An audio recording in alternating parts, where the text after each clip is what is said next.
Allergy പിന്നെ എൻ്റെ അഭിപ്രായം പറയുകയാണെങ്കിൽ കുഞ്ഞാലിക്കുട്ടി ജയിച്ചു. ഞങ്ങൾ വോട്ട് ചെയ്തിട്ട് അല്ല നിങ്ങൾ ജയിക്കണം. അല്ല എൻ്റെ പേരിലൊക്കെ വോട്ട് ചെയ്യും. അതേമാതിരി എല്ലാവരും ചെയ്യും. ലീഗിൻ്റെ മണ്ഡലമല്ലേ ഇന്ന് ഇവിടെ വിജയിച്ച ലീഗിൻ്റെ മണ്ഡലമാണ്. ഇവരാര് ജയിക്കുന്നുള്ളത് ഇപ്പോൾ പറയാൻ പറ്റാത്ത ടൈറ്റ് മനസ്സിലാവും. കൊടുമേനല്ല ഈ ഗവൺമെൻറ്റിന് എന്ത് ചെയ്യാൻ കഴിഞ്ഞു? കർഷകർക്ക് എന്ത് ചെയ്യാൻ കഴിഞ്ഞു? പലതും പദ്ധതി പ്രഖ്യാപിക്കാമെന്നല്ലാതെ ഒരു പദ്ധതിയും കർഷകർക്ക് എത്തിയില്ല.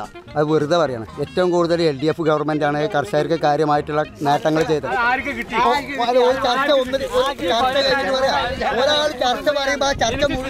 കൃഷി ചെയ്തിട്ട് 3600 ഉറുപ്പിക കിട്ടിയിട്ടുണ്ട്. എനിക്ക് ഇവര് 18,000 കിട്ടിയാറുണ്ട്.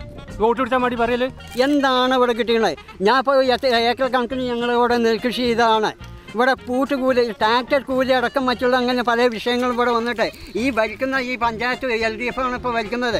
എന്ത് ചെയ്തു ഇവിടെ കർഷകർക്ക്? 2.5 ഏക്കർ കർഷകർക്ക് പാടം പൂട്ടുവാൻ വേണ്ടി ട്രാക്ടറായിട്ട് കൂലിയുള്ള എല്ലാ കർഷകർക്കും നൽകി. അതുമായി ഉണക്കം സംഭവിച്ചു. നെൽകൃഷിക്ക് 18,000 ഉറുപ്പിക ഒരു ഹെക്ടറിന് കൊടുത്തു. ആ പറഞ്ഞില്ല ഒരു കാര്യമില്ല. 2 ഏക്കർ കൃഷി ചെയ്തിട്ട് 1500 ഉറുപ്പിയാണ് സബ്സിഡി കൃഷിഭവനിന് കിട്ടിയിട്ടുള്ളൂ. എത്രയാണ് ഒരാൾ ഏക്കർ? അവരുടെ നികുതി ഷീറ്റ് നോക്കിയിട്ട് അത് കൊടുക്കുക.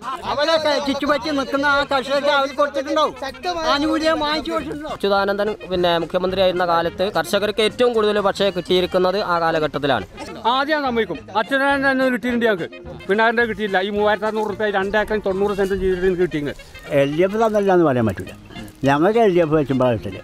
അതായത് കാലഘട്ടത്തിനനുസരിച്ച് കർഷകർക്ക് വേണ്ട UDF എത്രയോ കാര്യങ്ങൾ ചെയ്തിട്ടുണ്ട്. അത് തന്നെ ഫോളോ ചെയ്തുകൊണ്ട് ഇപ്പോഴും അതിൻ്റെ പിന്നാലെയാണ്. അത്തരം കാര്യങ്ങൾ ഇപ്പോൾ അവിടെ ചെയ്യുന്നില്ല. നമുക്ക് അഭിപ്രായമില്ല. നമുക്ക് അതിനെപ്പറ്റി ഒന്നും അറിയില്ല. എന്തെങ്കിലും കിട്ടും വിചാരിച്ചിട്ടാണ്. പക്ഷേ ഇതേവരെ ഒന്നും കിട്ടിയിട്ടില്ല. കേന്ദ്രത്തിലെ BJP ആണെങ്കിലും കേരളത്തിൽ മാർക്സിസ്റ്റ് പാർട്ടി ഭരിച്ചാലും കർഷകർക്ക് ആനുകൂല്യം എന്നും മോശമാണ്. കർഷകരെ ഒരിക്കലും നിരുത്സാഹപ്പെടുത്താൻ പറ്റില്ല. ഏത് ഗവൺമെൻറ് വന്നാലും അവരെ എങ്ങനെയെങ്കിലും എന്തെങ്കിലും കൊടുത്തുകൊണ്ട് അവരെ പ്രോത്സാഹിപ്പിക്കുക വേണ്ടത്.